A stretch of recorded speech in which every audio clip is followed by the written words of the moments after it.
So ayan guys, ito na ating finished product, ang marinated barbecue squid. Guys, isang mapagpalang araw sa ating lahat. So di muna tayo mag-vlog ng mga ngayon, mga kalokohan. Mag-cooking show muna tayo ngayong araw. So Sabado, walang pasok. Maga tayong gumising para mag-kumbatsero ng pusit.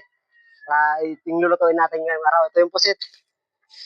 Mga kalating kilo mahigit.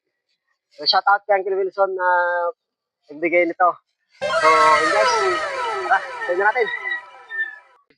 So, yun guys. Ang una natin gagawin is linisan natin yung pusit. Tanggalin natin yung ulo. So, maliit lang siya guys.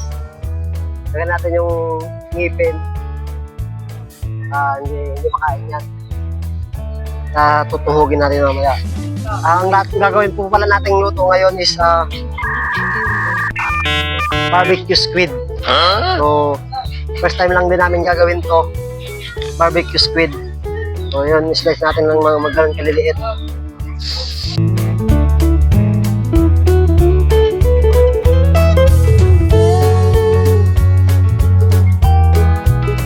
Ito yung tinatawag na defense mechanism nila.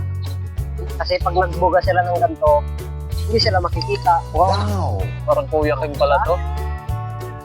Hugasin natin siya para maalis yung mga dugo at saka yung laman loob, mga kinain niya. Kasi pangit yung dugo-dugo. Hindi malansa siya. A few moments later. Ngayon sir, nalaban na po yung pusit. Malasahan yung dugo. Mga ricado natin. Mamarinate natin sa oyster sauce. May magic sarap tayo para masarap. Paminta, bawang, tapos sibuyas. Kalamansi kaya. Kalamansi. Meron tayong silver swan. Sprite. Ininuman niya yata yan. Basa yung straw. Yung bawang. Paminta. Oyster sauce.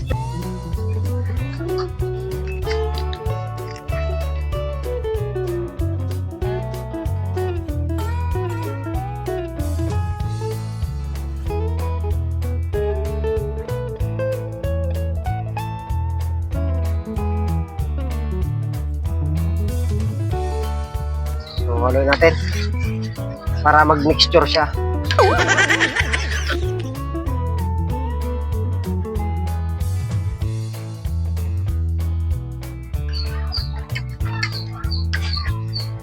Saka natin ilalagay itong pusit. Kasi natin ng soy.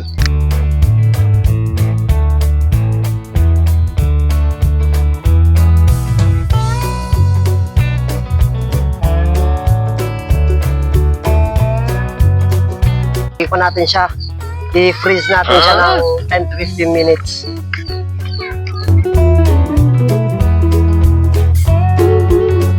So, yan. I-marinate muna natin siya. A few moments later. So, yun guys. I'm back. Ngayon, i-marinate na natin siya ng 20 minutes. So, 30 minutes na yata yan. tutuhugin na natin siya.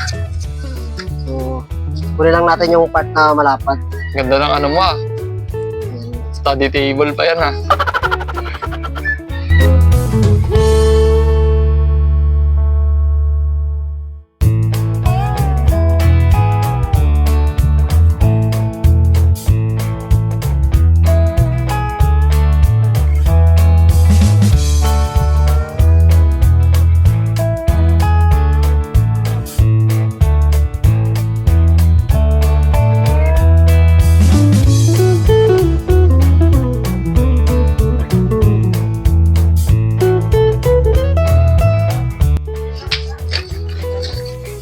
Papangarapin mo ng maging culinary.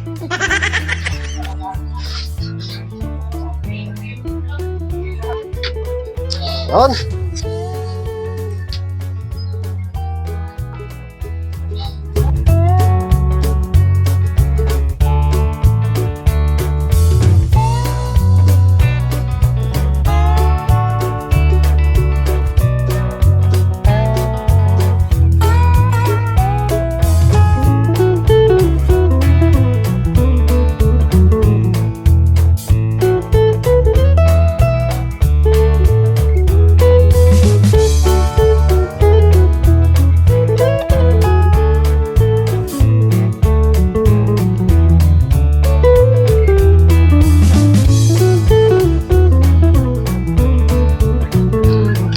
sarap.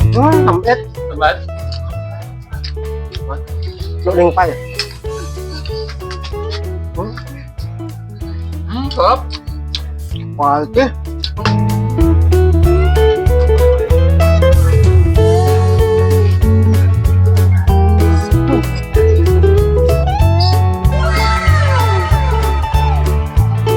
Quality. Kung gusto niyo mag-order guys, PM lang sa page.